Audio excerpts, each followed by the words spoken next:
Thank you for joining us today. My name is Michael Lewellen. I'm the Director of Financial Planning at OJM Group. Today we're going to be discussing group disability insurance. Specifically, if you become disabled, is your group coverage enough? We've got a few disclaimers here before we get started. We just need to be sure that you understand that this is not tax or legal advice, and before you implement any of these strategies, please be sure to consult a professional. At the end of the webinar, you're going to have the opportunity to request a hard or electronic copy of one of our books. As you can see, we've written multiple books, and we would welcome and encourage you to request a complimentary copy. Let's get started.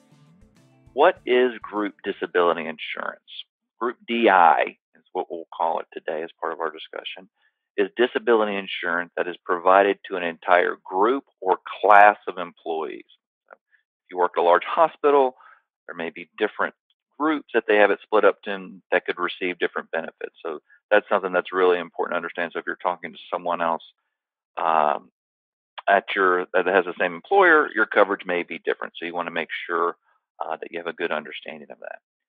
Generally, it is employer paid. That's not always the case, but oftentimes that's what's happening. So that's a benefit, obviously, from that standpoint.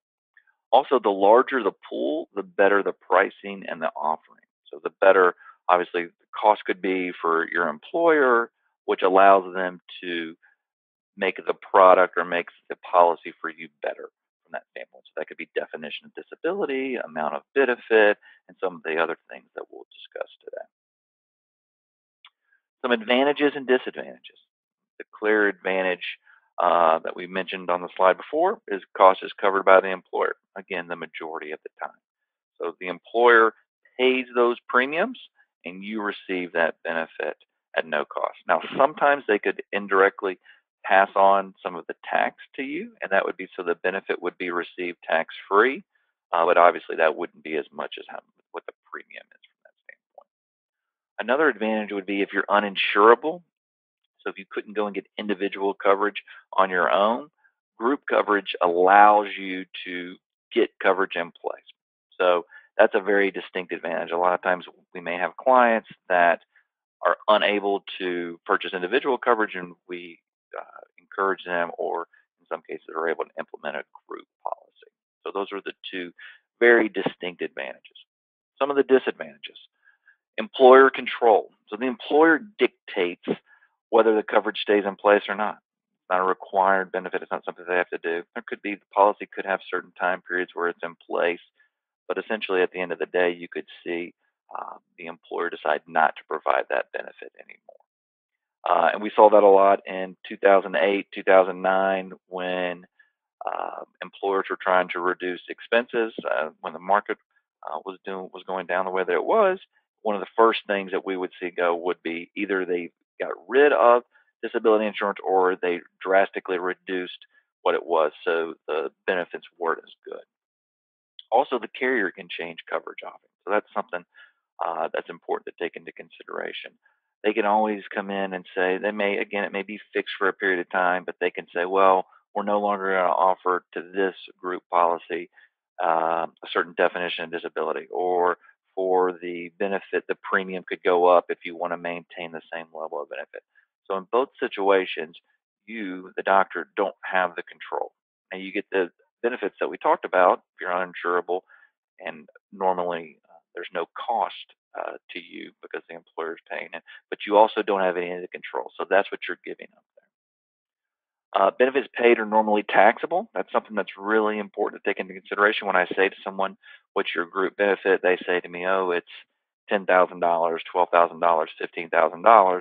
What they don't realize is that oftentimes the employer is paying those premiums and they're taking a tax deduction for it. And when they do that, the benefit that you would receive would be taxable. Now, it's to their interest to have a deduction, obviously, from that standpoint. So the employer kind of determines how that's done.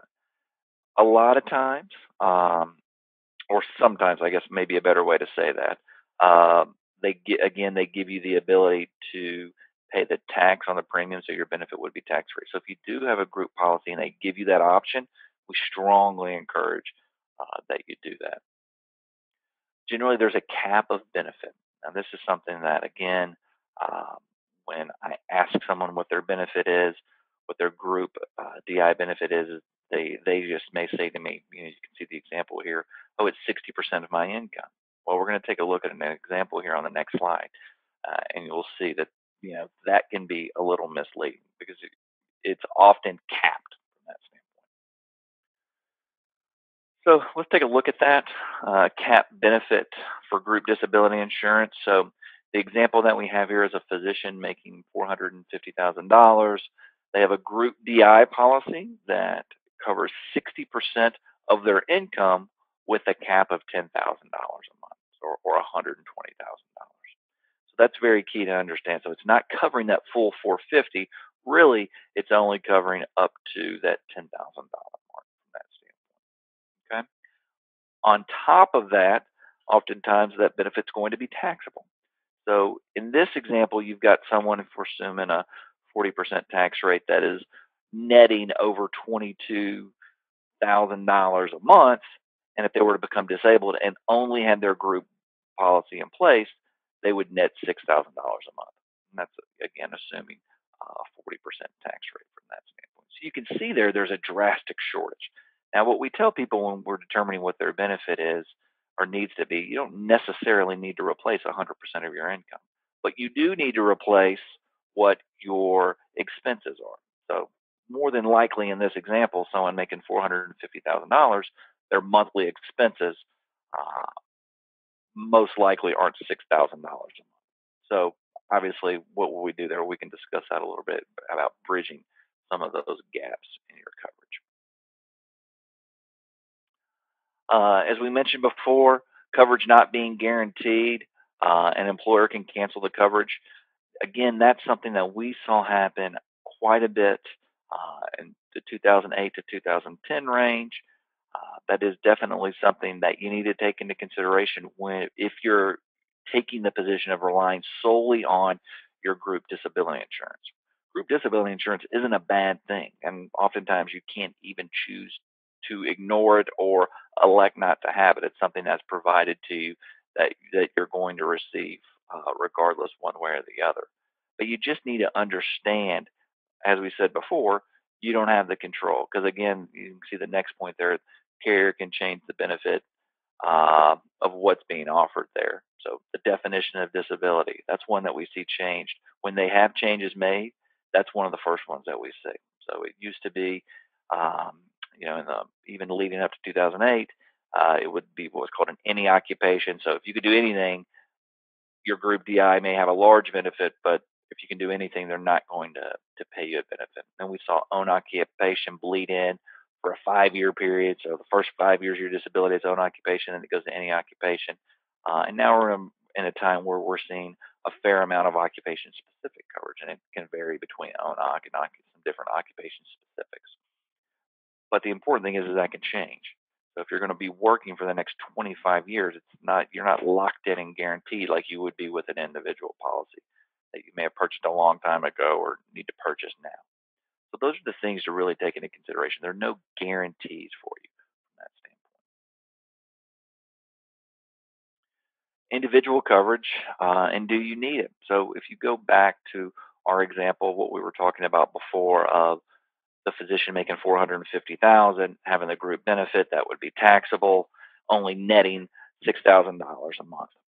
So what physicians do, or what we recommend to do in that situation, assuming they need the additional coverage from an expense standpoint if something were to happen to them, is you're able to bridge that gap with um, an individual policy. So the other advantage of having an individual policy, if there's changes made, if you change employers and you don't have the new employer doesn't have any group coverage, you're able to increase without showing any proof of medical. So that is very advantageous from that standpoint. If the employer cancels the coverage, you would have the ability to increase it as well too. A lot of, if you see the riders, the definition and offsets that are there in a group disability policy, so Social Security generally can be one of those. Or if you have any other income coming in, that can be one of those. None of those exist with an individual group policy. So again, or individual disability policy. So again, as you think about what you need, it's not about saying that group disability insurance is bad or you don't want to depend on it at all. That's not necessarily the case, but you do want to make sure you have things in place to where you do have some control. And if something were to happen to you, you were able to maintain your current lifestyle, at least from an expense standpoint. Something also to consider for individual disability insurance: does your association receive any discounts? That's a big one. AMA at one time did have one in place with a large provider.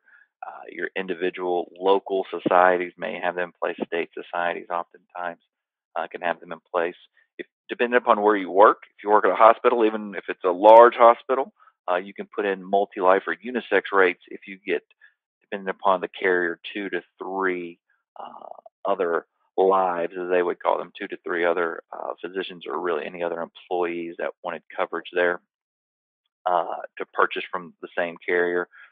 For females, that can be a huge advantage. Unisex rates are can be up to 50% off. For men, it's in that 20 to 30 range, but a significant benefit. And even if you leave that employer, that stays with you. So that's definitely something to consider. I mean, we see clients that come to us and they may work at a large hospital or a large group, and we just say, well, listen, if you can get 2 other people, let's take a look and see if it makes sense for them as well too. And oftentimes it does. And again, especially with females as well. So those are just 2 ways to really lower the cost of that individual coverage. Today we talked about one specific issue and really a sub issue of an issue. But at OJM, we work in multiple areas from a planning standpoint: asset protection, tax, corporate, benefit planning, retirement planning, insurance, and wealth management. We'd love the opportunity. You'll have a chance to request a consult to see. I have a planning process where we look at your entire situation across all of these areas of planning and make optimal decisions within each area for you specifically. Again, we feel that we're a unique wealth management firm. We work with over 1,000 physicians in 48 states with that multidisciplinary approach within 3 divisions. So we have our planning division, our investment management division, and our insurance division as well. And our process isn't just personal, it's practice as well too. So the corporate side, so we take a look at your personal side from all of those areas: asset protection, tax, financial, investment planning, and on the corporate side as well too. Because obviously, generally, if you have your own practice, there's a lot of overlap there for you personally. So that's something that we pride ourselves on. As we mentioned earlier, we would love to get you a free copy of one of our books. For doctors only is the national version. We do have some state-specific versions, some specialty-specific versions as well too.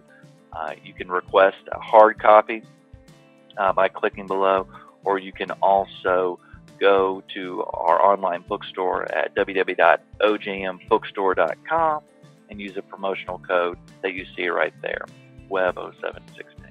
So again, we thank you for taking the time. We would love to have a consultation with you to discuss your situation and to see how we could be a resource for you and if any of our approach to planning would be of benefit to you. So please, again, just to simply elect to do that as well too. And if you have a question specifically for me as well, you can contact me. There's my number, and you can see my email address as well too. We look forward to hearing from you, speaking with you, and hopefully being a resource for you.